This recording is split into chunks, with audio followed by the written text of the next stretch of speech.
This is Nightcast. Good evening, I'm Joe B. Hill. And I'm Emily Carlson. Did Senate candidate Dan Sullivan know about the allegations of sexual assault and fraud in the Alaska National Guard? Sullivan was Attorney General at the time. Governor Parnell found out about the problems within the Guard. KTVA 11's Kate McPherson joins us with more. Kate.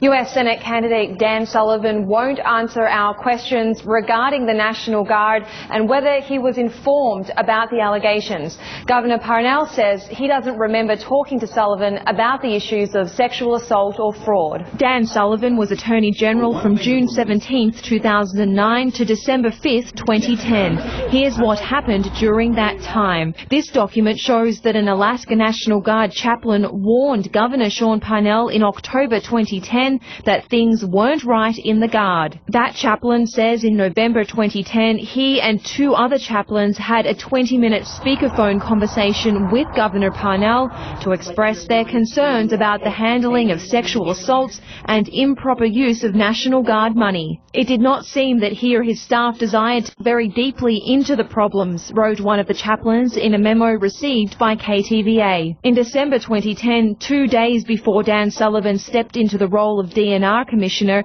a National Guard chaplain says Governor Parnell had another phone conversation with the three chaplains and a Lieutenant Colonel from the Army National Guard.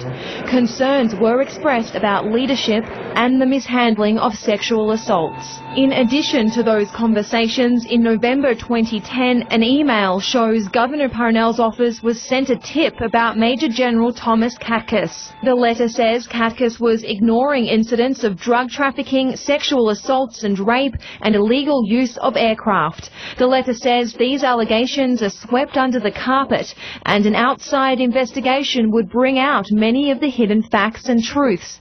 It says General Katkus leads by intimidation and coercion rather than by law and regulation. But Governor Parnell didn't order an independent investigation because he says he believed Katkus was handling the allegations well. It wasn't until February of 2014 when I got specific allegations about something that General Katkus had done that conflicted with what I had before, where I said, I'm going to go get that independent look. Governor Parnell also says he can't remember discussing the National Guard allegations with Dan Sullivan. To my knowledge, I don't recall ever having a conversation with the Attorney General about it, because what was happening is the sexual assault allegations had been made. I went to General Katkus, found out they'd been referred to law enforcement, and so and the files were still with law enforcement.